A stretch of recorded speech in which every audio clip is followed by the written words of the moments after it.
My best friend sent me a video showing my sister walking around a casino and asked, "Bro, isn't your sister supposed to be paralyzed?" I glanced up from my phone and stared at my sister who sat in a wheelchair right in front of me, just like she had for 2 years. My heart raced. It was impossible. She was shot in the spine during a robbery while on duty as an officer. Labeled the hero cop who jumped in front of a bullet, and there were stitches from the surgery. I rewatched the video showing her at a blackjack table, doing a little dance while she celebrated a win. The timestamp was from last night. I felt my hands shake. "Deborah!" I called out. You can walk?" I turned the phone to her face and played the video. Her face went white. Tears started rolling down her cheeks. "Zach?" She called for her caregiver, who quickly emerged and wheeled her away from the living room. "Deborah, wait!" I yelled, trying to chase after her, but the door to her bedroom locked before I could reach her. I stared at the door and tried banging on it twice, but all I received was silence. At home, I tried showing my wife Courtney the video. She squinted, then paused it. "I mean, maybe it's just someone who looks very similar." "Come on, you know she's paralyzed. Every single doctor we've met for the past 2 years confirmed it," she said before placing a kiss to my cheek. "Don't overthink it." But I had to confirm it.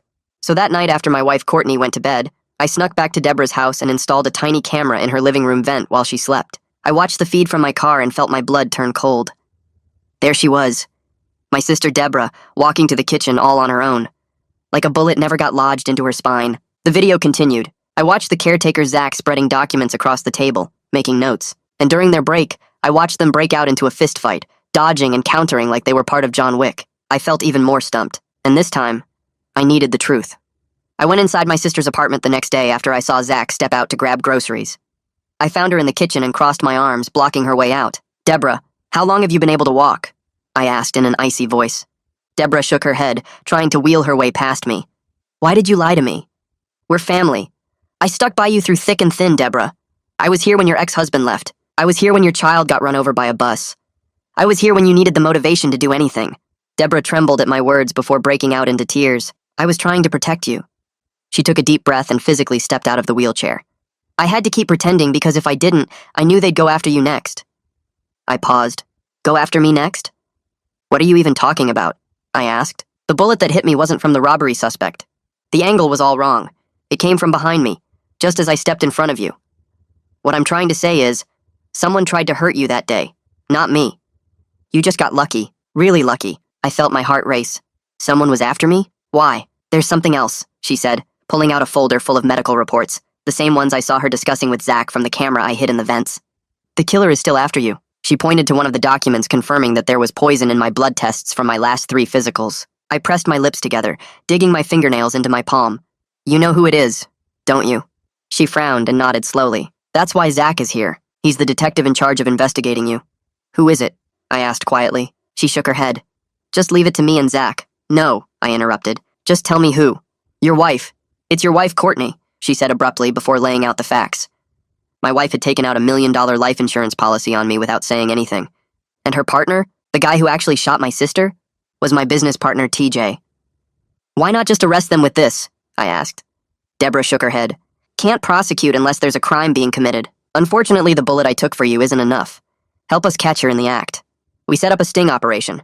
I went home, pretended to collapse during dinner to make her think the poison she'd been putting in my food was working. Courtney would call 911, playing the panicked wife perfectly. Then at the hospital, after hearing that I was fine, she'd wait until the nurses left me alone before sneaking in to finally finish the job. Everything went perfectly.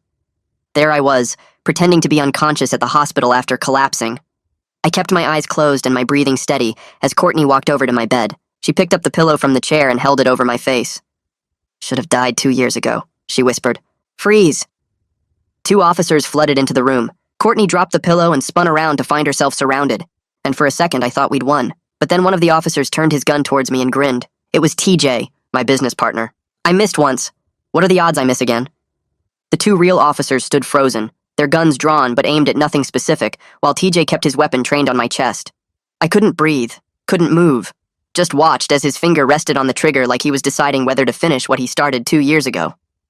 The door crashed open and Deborah burst through in her wheelchair, Zach right behind her pushing hard. She was screaming my name over and over, her voice raw with panic, and TJ's eyes flicked toward her for just a second before he grabbed Courtney by her hair and yanked her in front of him like a shield. Courtney yelped in pain and tried to twist away, but he had her locked tight against his chest, the gun now pressed against her temple instead of pointed at me. One of the real officers, a younger guy with sweat pouring down his face, tried to step forward, but TJ shook his head and backed toward the window. The other officer was older, calmer, and he held up one hand while keeping his weapon steady. Nobody knew who to trust, or who the real threat was, and I could see the confusion written all over their faces as they tried to figure out if TJ was actually a cop or something else entirely. My hand shot out and slammed down on the emergency call button mounted to the bed rail, hitting it 3 times fast before TJ realized what I was doing.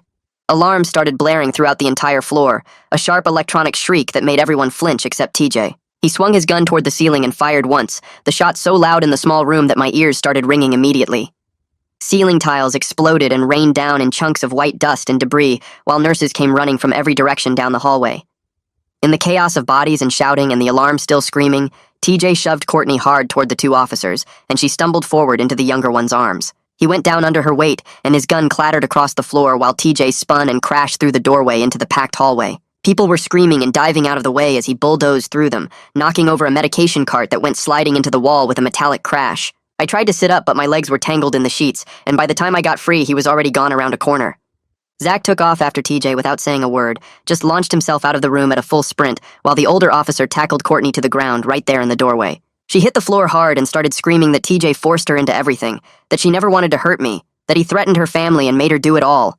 Her voice was high and desperate and kept breaking into sobs while the officer yanked her arms behind her back and slapped handcuffs on her wrists. The younger officer was back on his feet now, talking fast into his radio about shots fired, an officer needs assistance, and a suspect fleeing on foot. I was shaking so hard I thought I might fall out of the bed, just watching my wife face down on the hospital floor in handcuffs while she cried and begged and tried to make excuses. The older officer hauled her up to her feet, and she looked at me with mascara running down her face in black streaks, her mouth moving like she wanted to say something but no words coming out. Hospital security hit the lockdown button exactly 90 seconds after TJ fired that shot, and I heard the heavy magnetic locks slam into place on every exit throughout the building. Metal security gates started rolling down over doorways, and a computerized voice came over the intercom announcing a code silver, active threat, all staff and visitors shelter in place. TJ had already disappeared into the service corridors by then, those back hallways that staff use to move supplies and equipment without getting in the way of patients. The younger officer who TJ's shot had grazed was sitting against the wall, now getting bandaged by a nurse who kept telling him to hold still.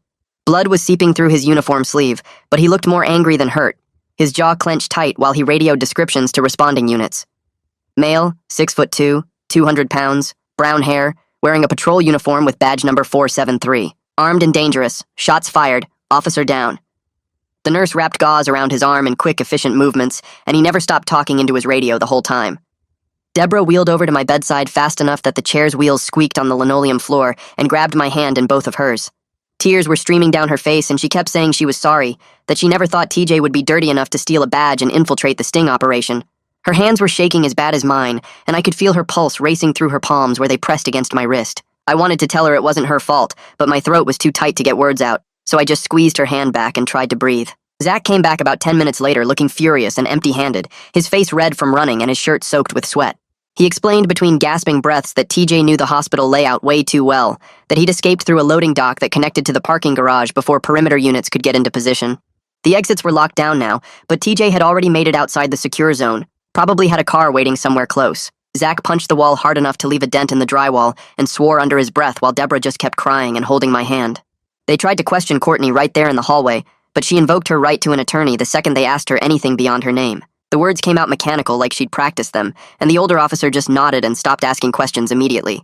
A detective showed up maybe 5 minutes later, a tall guy in his 40s with gray starting at his temples and tired eyes that had seen way too much. He introduced himself as Detective Aiden Goodwin and told me we'd all need to give formal statements, but right now the priority was securing the scene and processing evidence from the failed sting. He had this calm, professional way of talking that made me feel slightly less like I was about to throw up, and he posted an officer outside my room before heading down the hallway to coordinate with hospital security. I could hear him on his phone talking about crime scene techs and evidence collection and getting the hospital cameras pulled for review. I spent the next 3 hours sitting in a small interview room, giving my statement to Aiden while a recorder ran on the table between us. He asked me to start from the beginning, from when I first saw the casino video of Deborah walking, and I talked until my throat was raw trying to explain everything. Meanwhile, hospital security was reviewing camera footage in their office down the hall, and eventually they found video showing TJ's entry through a service entrance, using what looked like completely legitimate police credentials. The timestamp showed him arriving 20 minutes before the sting went down. Plenty of time to get into position and wait for his moment. Zach sat in on part of my interview and admitted he felt responsible for not anticipating a partner betrayal this deep, that he should have considered the possibility of dirty cops being involved. Aiden told him that dirty cops are every detective's blind spot, that nobody wants to believe their own people could be corrupt, and that's exactly what makes them so dangerous. The conversation went in circles for a while before Aiden finally said we'd done enough for tonight and let me go. By 2 a.m, they released me from the hospital with instructions to stay somewhere safe while they hunted for TJ. I didn't want to go home, couldn't imagine sleeping in the bed I'd shared with Courtney knowing what she'd tried to do, so Deborah insisted I come to her apartment. We walked out to the parking garage together, and this time she actually walked. No wheelchair, no pretending, just my sister on her own 2 feet like the past 2 years never happened. Zach had her wheelchair folded up in the trunk of his car, and we all climbed in without saying much. The drive took maybe 15 minutes through empty streets, and the whole time I kept checking the mirrors expecting to see TJ following us. When we got to Deborah's building, Zach walked us all the way to her door and checked inside before he'd let us enter, moving through each room with his hand on his gun until he was satisfied nobody was hiding there. I couldn't sleep even though I was exhausted down to my bones, just sat on Deborah's couch staring at nothing while she made coffee in the kitchen. The smell of it brewing was familiar and normal and completely wrong for everything that had just happened. She brought me a mug and sat down next to me and finally started explaining everything about her recovery and the investigation. She'd been working with Zach for 18 months after realizing the bullet trajectory didn't match the robbery suspect's position, that the angle was all wrong for someone shooting from where he'd been standing. They'd been slowly building a case while she maintained her paralysis cover to keep me safe, gathering evidence and watching Courtney and TJ without tipping them off. The physical therapy had been brutal, relearning to walk while pretending she couldn't, and every time she saw me, she had to act like her legs didn't work. She cried while she told me this, and I cried too, both of us just sitting there on her couch drinking coffee and trying to process everything that had fallen apart tonight. Zach got a call from Aiden around 9 the next morning, saying they needed to loop in internal affairs because TJ's badge access shouldn't have been possible without inside help. Someone in the department either gave him credentials or looked the other way while he got them, which meant they couldn't trust normal police channels until they figured out who the leak was. Helena Goodwin from Iowa showed up at Deborah's apartment by noon, a sharp-eyed woman in her 50s who didn't waste time on small talk. She interviewed all 3 of us about how TJ obtained police credentials and knew exactly when to show up at the hospital, taking notes in a small leather notebook and asking follow-up questions that made it clear she didn't miss anything. By the time she left 2 hours later, I felt wrung out and empty, like there was nothing left inside me except the knowledge that my wife had tried to kill me and my business partner had almost succeeded. Helena packed up her notebook and stood from Deborah's kitchen table, then turned to face all 3 of us with her arms crossed. She explained that someone inside the department either gave TJ a badge or looked the other way while he got one, which meant we couldn't trust normal police channels until they figured out who the leak was. She pulled out her phone and made 2 calls right there in front of us, speaking in clipped tones about vetted officers and surveillance assignments. Within 30 minutes, 2 plainclothes officers arrived at Deborah's building and positioned themselves in an unmarked car across the street. Helena pointed them out through the window and told us they'd rotate shifts every 12 hours until the internal investigation found the source of TJ's access. I watched those officers settle into their car and felt my stomach twist because now I couldn't look at any cop without wondering if they were dirty too. Every uniform became a potential threat, every badge a possible fake, and the paranoia dug into my brain like hooks I couldn't shake loose. Helena left around 3 that afternoon, and hospital security called Zach an hour later with footage they'd pulled from the service corridors. We huddled around Zach's laptop watching grainy video of TJ walking through a restricted hallway that required keycard access, wearing a patrol uniform that looked completely real down to the equipment belt and radio. The timestamp showed him entering 20 minutes before the sting operation went down, moving with confidence like he belonged there. Helena came back to review the footage herself and froze the frame on TJ's chest where his badge number was visible. She wrote down the number and made another call, then her face went hard when she got the answer. The badge belonged to an officer who retired 6 months ago, she told us, which meant someone either stole those credentials or TJ had connections way deeper than anyone thought. I felt cold realizing how long he'd been planning this, how many pieces he'd put in place while I trusted him as my business partner. Assistant District Attorney Philip Rawlings called Zach's phone the next morning, and Zach put it on speaker, so I could listen while Philip laid out the prosecution challenges we were facing. His voice sounded tired even through the phone, as he explained that the attempted smothering was solid evidence with 2 officer witnesses who saw Courtney holding the pillow over my face, but the poison evidence had problems. I'd been getting regular physicals from my normal doctor who had no reason to preserve blood samples for criminal investigation, so the chain of custody had gaps that defense attorneys would attack. Philip kept using legal terms I barely understood, but the message came through clear enough. We had some strong evidence and some weak evidence, and Courtney's lawyer would focus on poking holes in the weak parts. Philip continued talking, and his tone got even more serious when he started explaining what Courtney's attorney would argue in court. They'd claim she was forced into everything by TJ and never actually hurt me herself, playing the victim card while TJ's escape made him look guilty, but also meant we couldn't question him about who else might be involved. I pressed my hand against my stomach, feeling sick, as Philip listed all the legal ways they could wiggle out of charges despite everything they'd done. The attempted smothering might get reduced to assault, the conspiracy charges might not stick without TJ to corroborate details, and the poison evidence might get thrown out entirely if the judge agreed about chain of custody issues. Zach thanked Philip for the update and ended the call. Then we all sat there in Deborah's living room not saying anything because what was there to say? 2 days later, a toxicology specialist named Lloyd Ainsworth showed up at Deborah's apartment carrying a thick folder of my medical records. He spread papers across the coffee table and pointed to highlighted sections showing chemical compounds in my blood work from 3 different physicals over the past 18 months. Lloyd explained in careful detail that the poison matched a rare industrial chemical used in manufacturing processes, not something you could buy at a regular store. The dosing pattern suggested someone with basic chemistry knowledge who was trying to cause organ failure slowly enough that it would look like natural causes, he said, while tracing his finger across a chart showing how the levels increased over time. My hands shook looking at those numbers and realizing how close I'd come to dying without ever knowing someone was poisoning me. My attorney Adriana Chavez arrived that afternoon after Philip recommended her, a sharp woman in her 40s who got right to business without any small talk. She sat me down at Deborah's kitchen table and opened her briefcase, pulling out documents about surveillance laws and evidence admissibility. Adriana explained in plain terms that the hidden camera I installed in Deborah's vent could become a major problem for our case, even though it revealed important information. I'd technically broken surveillance laws by recording in someone's home without their permission, she said, and defense attorneys would use that to attack my credibility and maybe even get evidence thrown out. I tried to argue that I needed to know the truth, but Adriana cut me off, telling me that judges care about legal procedure more than good intentions, and we needed to prepare for the camera footage being challenged in court. Deborah got called in for her own administrative inquiry the next day about hiding her recovery from the department.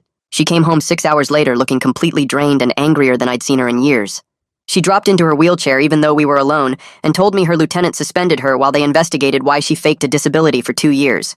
The department saw it as lying about her medical status to collect benefits, she explained with her voice shaking, even though she'd been working with Zach on an active investigation the whole time. I watched my sister who took a bullet meant for me get punished for trying to protect me and felt rage building in my chest at how unfair everything had become. Zach pulled me aside later that evening when Deborah went to take a shower. He admitted quietly that he was worried about information leaks inside the department after seeing how TJ got badge access, so he'd been keeping details split up even from his usual partners. Zach looked me in the eyes and asked me to be extremely careful about who I talked to and what I said over the phone, because if there was a leak, then TJ probably knew we were hunting for him. I promised to be careful, but the paranoia got worse after that conversation, making me second-guess every interaction and wonder if someone was listening to everything I did. The news broke the following morning when a local website ran a story with the headline, "Hero Cop Who Can Walk," and detailed photos of Deborah at the casino. I found out when my phone started getting calls from numbers I didn't recognize, reporters trying to get comments about the scandal. Deborah saw the article on her laptop and started crying, devastated that her sacrifice to protect me was twisted into a story about disability fraud while the actual murder conspiracy got buried under the sensational angle. The article barely mentioned Courtney or TJ or the fact that someone tried to kill me, focusing instead on how much money Deborah collected in benefits during her fake paralysis. I sat next to my sister while she cried and felt helpless watching her get destroyed publicly for trying to save my life. Courtney's bail hearing happened that same afternoon, and I drove to the courthouse with Zach, taking a seat in the back of the courtroom where I could see everything. Philip argued that Courtney was a flight risk who attempted murder and should stay in custody, but her attorney stood up in an expensive suit and painted her as a victim of TJ's manipulation with no prior criminal record. The judge listened to both sides and set bail at $200,000 with ankle monitoring, then banged his gavel before I could process what was happening.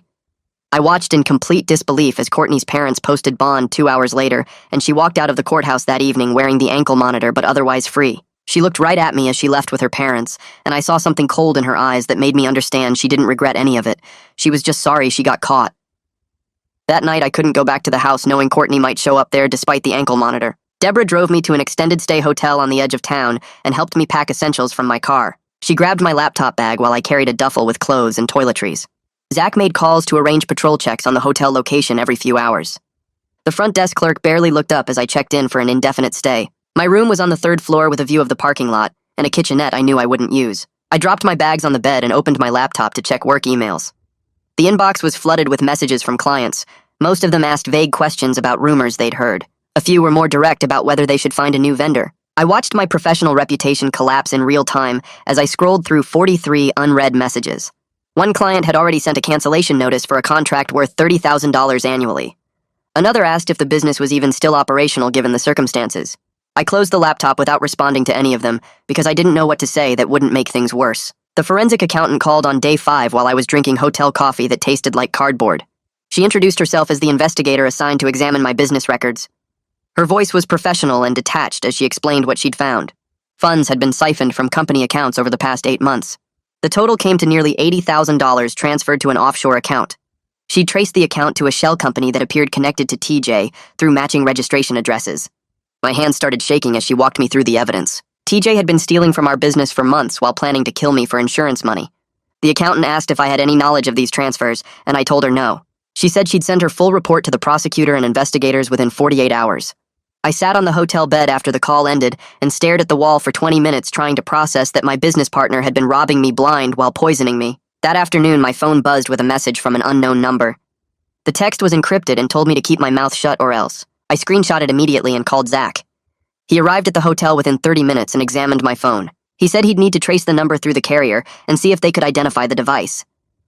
Helena joined us an hour later and added the threatening message to the evidence file. She explained they couldn't prove TJ sent it without catching him with the actual burner phone. The message had come from a prepaid device purchased with cash at a convenience store. No security footage was available from the purchase because the store's cameras had been broken for weeks. Zach looked frustrated as he handed my phone back. He told me to forward any other messages immediately and not to respond to anything suspicious. Helena made notes in her file and said the threat could be used as evidence of witness intimidation if they ever caught TJ with the phone. Adriana filed for a protective order against both Courtney and TJ on day 5. I met her at the courthouse and signed the paperwork in a small office that smelled like old files. She explained the order would legally prohibit them from coming near me or contacting me. The judge reviewed the filing that afternoon given the attempted murder charge. He granted it immediately and set the boundaries at 500 feet. Adriana walked me through what the order meant in practical terms. If either of them violated it by coming near me, police could arrest them on the spot. But enforcement depended on officers actually catching them in violation. She said the order gave us legal grounds for their arrest, but didn't guarantee my safety. I signed the acknowledgement forms and left the courthouse feeling slightly more protected, but not actually safe. The protective order was just paper unless someone was there to enforce it when I needed help. Lloyd called with an update that same evening. He'd been working to trace the poison compound found in my blood work. His research identified a specialty chemical supplier that required business credentials to purchase the specific substance. He was filing subpoenas for their sales records to identify who bought it. The process could take 2 weeks because the supplier operated in a different state with complex privacy regulations. Lloyd sounded optimistic that the records would give us direct evidence linking Courtney or TJ to procurement of the poison. He explained that proving purchase of the substance would be crucial for the attempted murder charges. Right now, they had evidence of poison in my system, but no clear chain showing who bought it or administered it. The supplier records could finally close that gap and tie one of them directly to the weapon used. I thanked him for the update and marked 2 weeks on my phone calendar for when we might finally have that breakthrough evidence. Helena's investigation identified the patrol officer whose badge number TJ had used at the hospital. She brought him in for questioning on day 6 at police headquarters. I wasn't present for the interview, but Zach filled me in afterward. The officer claimed his credentials were stolen from his locker during his final week before retirement 6 months ago. He said he'd reported the theft to his supervisor at the time, but no formal investigation happened. Helena was skeptical about the timing because TJ couldn't have planned the hospital sting 6 months in advance. She started investigating the retired officer's finances, looking for signs of payment from TJ. Bank records would take time to subpoena, but she wanted to rule out whether he'd sold the badge rather than had it stolen. Zach said Helena was thorough and wouldn't let the investigation stop at a convenient story. If the officer had been paid off, she'd find the evidence in his financial records and charge him with selling police credentials. Zach spent hours on day 6 reviewing body cam footage from the hospital sting. He called me that evening with news that made me feel slightly better about the case. The footage had clear audio of Courtney saying those exact words while holding the pillow over my face. The recording captured her voice without any distortion or background noise. Philip confirmed this was strong evidence of intent and premeditation when Zach shared it with the prosecutor's office. Even if the poison evidence had chain of custody problems, the body cam footage showed Courtney actively trying to kill me with multiple officers as witnesses. Philip said this strengthened the attempted murder charge significantly because it proved she was trying to finish what the poison had started. The audio would be hard for any defense attorney to explain away. Zach sounded satisfied as he walked me through how the footage would be used at trial. I felt relief knowing there was at least one piece of solid evidence that couldn't be disputed or explained away by her lawyers. Deborah and I had a difficult conversation on day 7. She came to my hotel room and we sat across from each other at the small table near the window. I told her I needed her to stop keeping secrets even when she thought she was protecting me. She agreed and apologized again for maintaining the paralysis cover for so long. She explained that pretending she couldn't walk had been eating her alive. Every time she saw me, she wanted to tell the truth, but believed it was the only way to investigate without tipping off whoever was after me. If Courtney or TJ knew she could walk and was actively investigating, they might have accelerated their plans or disappeared entirely. Deborah's eyes filled with tears as she talked about the weight of lying to me for 2 years. I understood her reasoning, but told her I needed honesty going forward, no matter how hard the truth was to hear. She promised to keep me informed about the investigation and her own situation with the department. We hugged before she left, and it felt like we were finally rebuilding trust through transparency instead of protection through secrets. A search warrant on TJ's office got executed that afternoon while I was still at the hotel. Zach called me with the update around 4 o'clock. Investigators had found burner phone packaging in TJ's desk drawer. There were handwritten notes about my schedule, including times I usually left work and routes I drove home. They also discovered a folder containing printouts of the life insurance policy Courtney had taken out on me. The documents had highlighting and margin notes discussing payout timelines and beneficiary requirements. Zach's voice carried satisfaction as he walked me through each piece of evidence. He said they were finally building a solid evidence chain that connected TJ directly to the conspiracy. The notes about my schedule proved surveillance and planning. The insurance policy documents showed his knowledge of the financial motive. The burner phone packaging potentially linked him to the threatening message I'd received. Everything was coming together to prove this wasn't just Courtney acting alone, but a coordinated conspiracy between her and my business partner.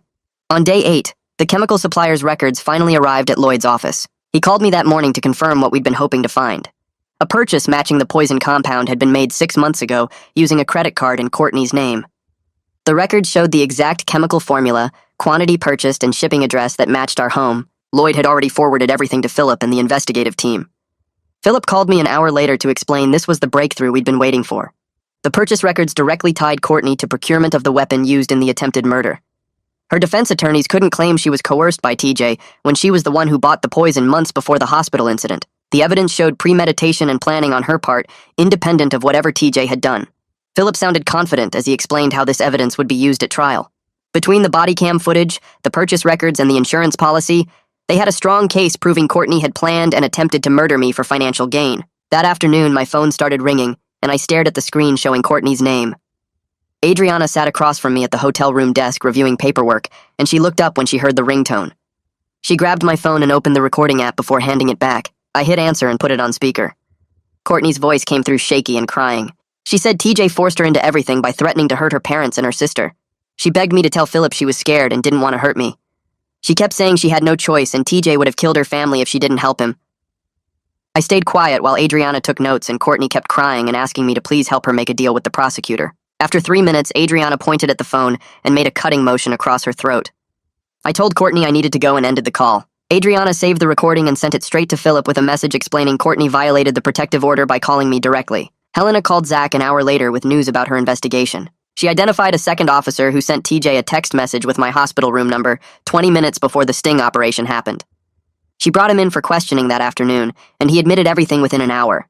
He said TJ paid him $5,000 in cash to provide the room number. The officer claimed he thought TJ just needed it to serve divorce papers, and he didn't know anything about a murder plot. Helena didn't believe him, but the officer stuck to his story and said he would never have helped if he knew someone was going to get hurt. Philip told Zach the officer would face charges for obstruction and accepting bribes even if his divorce paper excuse was true.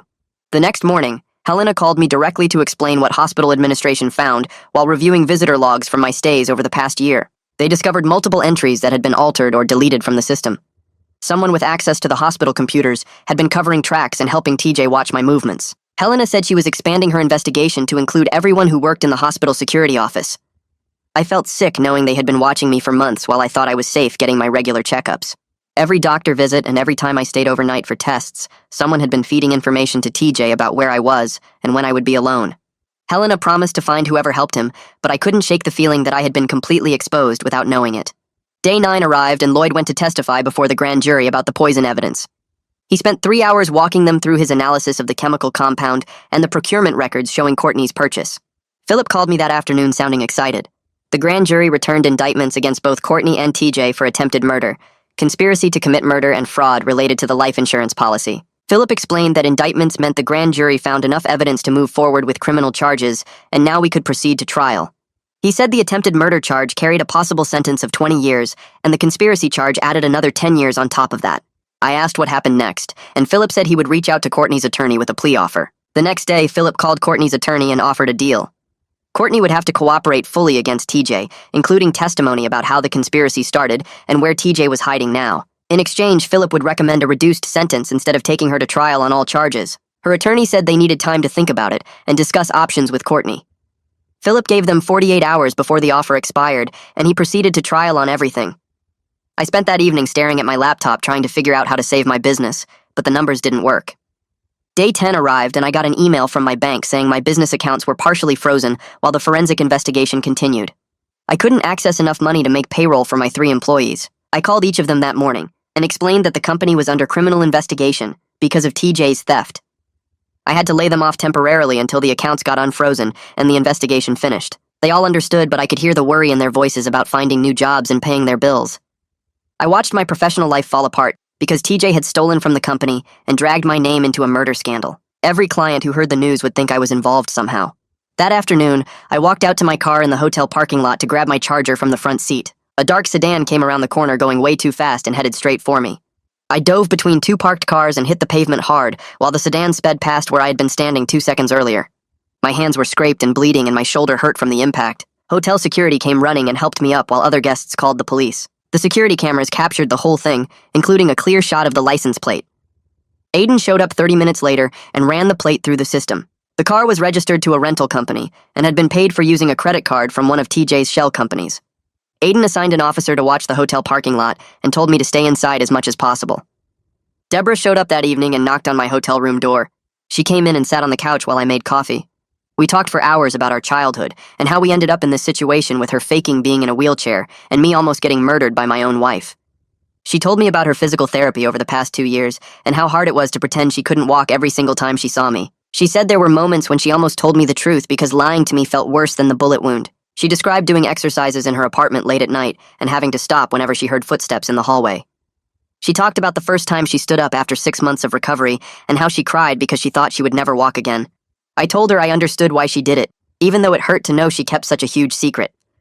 We hugged and she promised to keep being honest with me no matter what happened next. Day 11 started with Adriana calling me before I finished breakfast. She said I needed to promise not to try contacting TJ directly, no matter how angry I got. She explained that anything I did could mess up the criminal case against him. Defense attorneys would use any mistake I made to argue that their clients were the real victims and I was the one causing problems. She said I needed to let law enforcement handle everything, even though it felt way too slow and frustrating. I promised to stay away from TJ and let Aiden and Helena do their jobs. That evening, Zach showed up at my hotel room with his laptop. He opened a folder of surveillance photos from earlier that day, showing TJ meeting with someone at a parking garage downtown. The photos clearly showed them exchanging something that looked like a gun, or maybe a knife. Zach said Aiden got a warrant for the parking garage location within an hour. Officers searched the area and found a storage locker TJ had been renting under a fake name.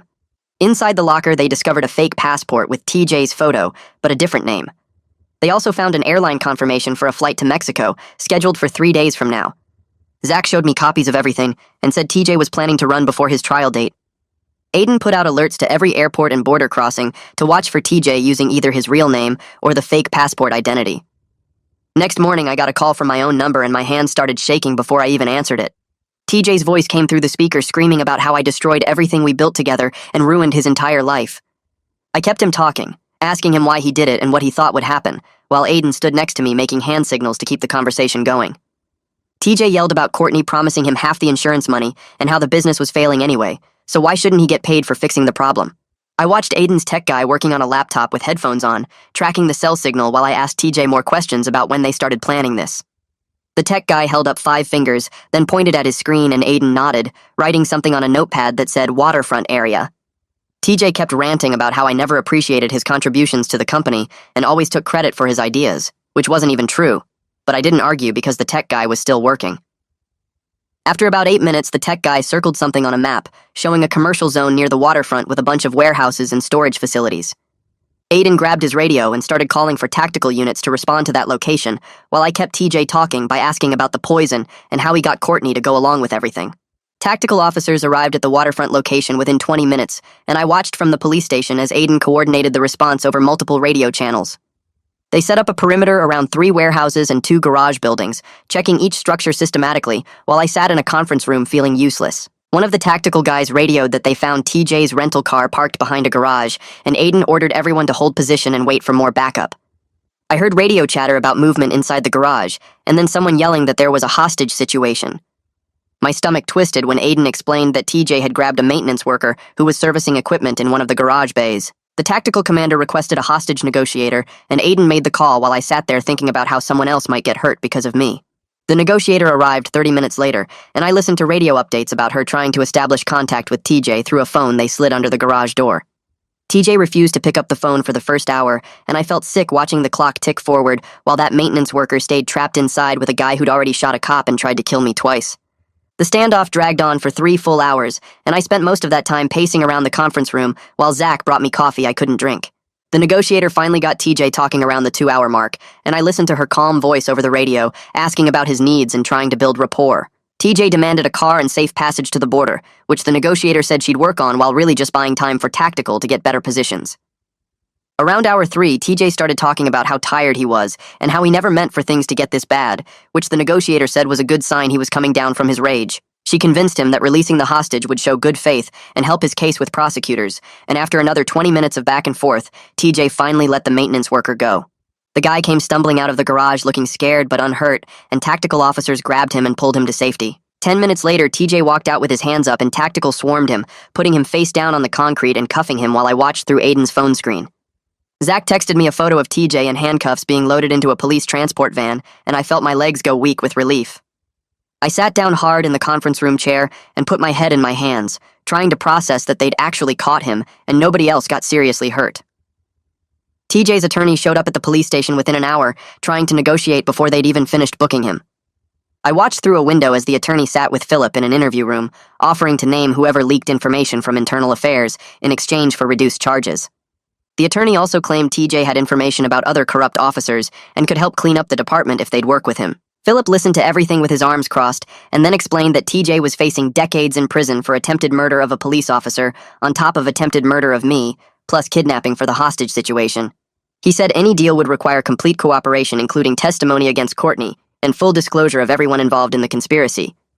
The attorney tried to argue that TJ was just a businessman who got in over his head and made bad decisions under pressure, but Philip shut that down by listing all the premeditated actions, including stealing police credentials and planning multiple murder attempts over 2 years. I left before the meeting ended because I couldn't stand being in the same building as TJ's attorney, trying to make excuses for everything he'd done. Helena interviewed TJ the next day with his attorney present, and the session lasted 6 hours, according to Zach, who texted me updates throughout. TJ confirmed that the retired officer whose badge number he used had sold the credentials to him for $10,000 in cash. The retired officer claimed his badge was stolen, but TJ had text messages proving they'd arranged the sale at a diner 3 months before the hospital incident. Helena filed charges against the retired officer for theft of police property and sale of official credentials, which carried serious prison time even for someone who'd already left the force. The department started reviewing other recent retirements to check for similar breaches, and Helena said they found 2 more cases where badges went missing right before officers retired. TJ also admitted he'd paid the patrol officer $5,000 to leak my hospital room number, which Helena already knew but needed confirmation for prosecution. The interview recording showed TJ trying to minimize his role by claiming Courtney masterminded everything, and he just went along with it. But the evidence clearly showed he'd been involved from the beginning, including the shot that hit Deborah 2 years ago. 3 weeks later, Philip called to tell me Courtney's plea deal was finalized. She agreed to testify against TJ in exchange for 15 years for attempted murder with possibility of parole after 10 years.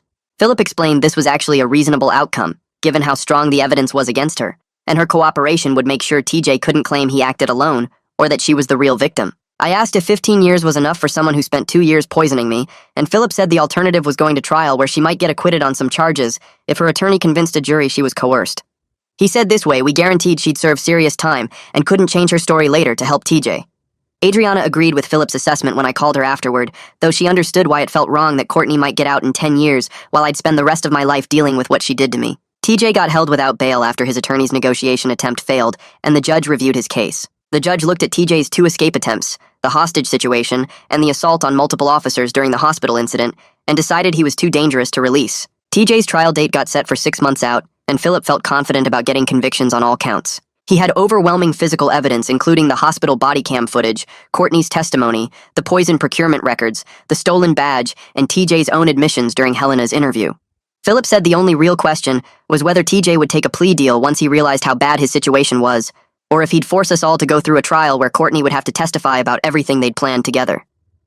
4 weeks after the hospital incident, I filed for divorce, and Adriana handled all the paperwork while I tried to process the reality that my wife had spent 2 years slowly poisoning me. The protective order got extended through the divorce proceedings, and I requested that all contact go through attorneys, so I'd never have to see or speak to Courtney again. Adriana said the divorce would be straightforward since Courtney was in jail and wouldn't contest anything, plus the attempted murder charge meant I had grounds that no judge would question. I signed papers dividing our assets and giving up any claim to things I didn't want to fight over, just wanting the whole process finished as fast as possible. My name came off the house deed and the car titles and every other piece of paperwork that tied me to Courtney, and each signature felt like cutting another thread connecting me to someone who tried to kill me. Deborah's administrative case got resolved after Internal Affairs confirmed she was working an active investigation under Zach's supervision the whole time. She received a formal reprimand for not properly documenting her undercover status with the department and got suspended without pay for 3 months. The suspension hurt her financially, but she avoided criminal charges for disability fraud and got to keep her job, which was the best outcome given how bad it could have been. Deborah told me she'd expected worse and was relieved the department recognized she'd been protecting an active investigation rather than just lying for personal benefit. She still had to go through more physical therapy and evaluations before they'd clear her for full duty, but at least her career wasn't completely destroyed by the 2 years she spent pretending to be paralyzed to protect me. 6 weeks after the hospital incident, I got called to testify before the grand jury and spent 4 hours recounting everything from finding the casino video through the failed sting operation. I sat in a witness chair answering questions from Philip and the grand jury members about my relationship with Courtney, the business partnership with TJ, and every detail of how I discovered the conspiracy. They asked about the hidden camera I installed in Deborah's apartment, and I admitted it was probably illegal, but explained I needed to confirm what I'd seen in the casino video. Philip showed them the footage of Courtney holding the pillow over my face, and the grand jury members looked horrified listening to her whisper that I should have died 2 years ago. I described finding the poison in my medical records and learning that TJ had shot Deborah while actually aiming at me, watching several grand jury members take notes while I talked.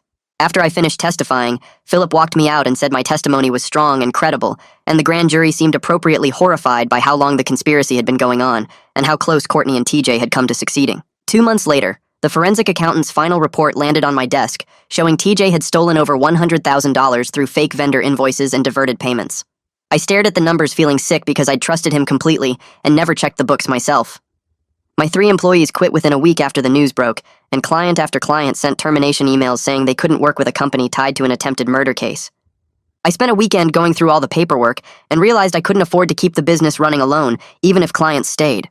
The rent on the office space, the equipment leases, the insurance costs all added up to more than I could handle without TJ's half of the income. I filed the dissolution paperwork on a Tuesday morning and watched the clerk stamp it approved, officially ending the company I'd spent 6 years building. Walking out of the courthouse, I felt like I'd lost everything in 2 months. My wife, my business partner, my career, all gone because people I trusted wanted me dead. A former colleague named Danilo called me that same week and said he had contract work available if I needed it. He'd heard about everything through the industry gossip, but told me he didn't care about the scandal as long as I could do the job. The pay was almost half what I used to make, and there was zero job security since contracts could end anytime. But I needed income to cover my hotel costs while I figured out my next move. I took the first contract doing basic data analysis work that felt beneath my skill level, but at least kept me busy during the day. The work was mind-numbing compared to running my own business, but every paycheck meant I could afford another week at the hotel and another week of not being homeless. I picked up a second contract through another connection doing similar boring work, and between the 2 jobs I was pulling enough income to cover basics and start saving a tiny bit each month. Deborah called me 3 weeks after the business closed and asked if I wanted to grab coffee. We met at a place near her apartment and spent 2 hours talking about everything that happened, and for the first time in years we were completely honest with each other. She admitted how hard it was to pretend she couldn't walk every time she saw me, having to stay in that wheelchair and act helpless when she just wanted to tell me the truth. I told her about finding the casino video and installing the hidden camera, and she laughed, saying she should have been more careful about where she went. We agreed to meet twice a week for coffee and just talk. No more secrets or lies between us. She was back in physical therapy, working toward getting full-duty clearance from the department, doing exercises and tests to prove she could handle patrol work again. I started seeing a therapist that same month to deal with everything: the betrayal, the near murder, the loss of my business and marriage. My therapist was this older woman who specialized in trauma, and she helped me understand that what I was feeling was normal after someone you loved tried to kill you. 3 months after the hospital incident, Zach started checking in with me every few days. He'd call or text asking how I was doing and if I felt safe where I was staying. During one coffee meeting with him and Deborah, he admitted he felt guilty about how the sting operation went wrong with TJ showing up as a fake cop. I told him his investigation probably saved my life, even if the execution got messy, because without him and Deborah working together, I'd be dead, and Courtney would have collected the insurance money. He seemed relieved to hear that and said he'd been beating himself up about not catching TJ's badge access earlier. He gave me updates about the case preparation and said both Courtney and TJ's trials were moving forward through the system. The prosecutors were building solid cases against both of them, with all the evidence from the hospital, the poison analysis, the financial records, everything.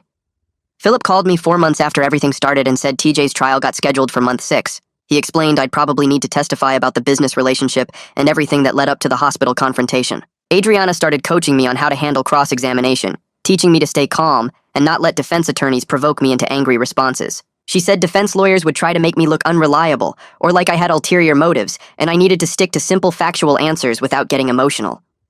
We practiced for hours with her playing the aggressive defense attorney, asking me hostile questions and trying to trip me up.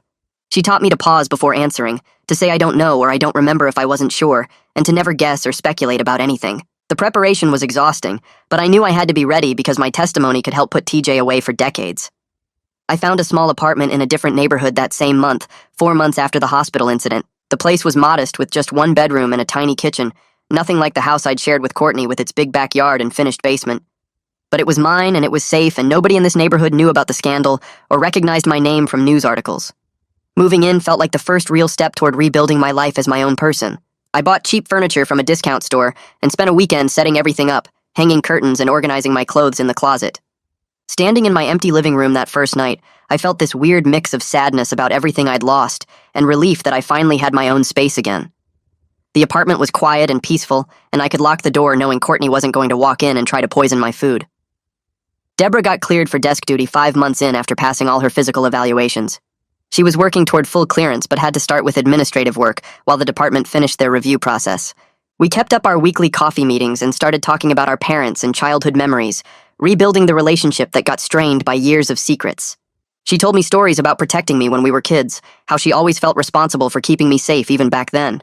I shared memories of looking up to her when she became a cop, how proud I was that my sister was out there helping people. We talked about her sacrifice taking that bullet for me and how she spent 2 years in a wheelchair to protect my life. The weight of what she'd done for me hit differently now that we were being honest, and I understood how much she'd given up to keep me alive. My therapist helped me work through trust issues and the constant fear that someone was going to hurt me. I was getting better at sleeping through the night without waking up in panic, though some nights were still rough. She taught me to recognize my triggers before they overwhelmed me completely, like how certain sounds or unexpected movements would send my heart racing. Some days were harder than others, and I'd find myself checking door locks multiple times or looking over my shoulder in parking lots. But I was making progress slowly, learning to feel safe in my own apartment and trust that not everyone was trying to hurt me. The therapy sessions gave me tools to manage the fear instead of letting it control my whole life. 6 months after the hospital incident, I was settled into my apartment with steady contract work coming in regularly. My relationship with Deborah was healthier than it had been in years because we were building it on honesty instead of secrets and lies. I was sleeping better than I had in years, usually making it through whole nights without nightmares about Courtney holding a pillow over my face. Life wasn't perfect, and I still carried the weight of everything that happened, the betrayal and the fear and the loss. But I was paying my rent on time, showing up for therapy every week, having coffee with my sister twice a week, and slowly building a new normal. My apartment felt safe and the contract work kept me busy, and I wasn't looking over my shoulder quite as much anymore. The trials were coming up and I'd have to face Courtney and TJ in court, but for now I was just focused on getting through each day and continuing to heal. So yeah, that is everything. Nothing fancy, just one of those stories that needed to be told. Thanks for keeping me company for a few minutes. It honestly makes this feel real. Come back whenever you feel like it.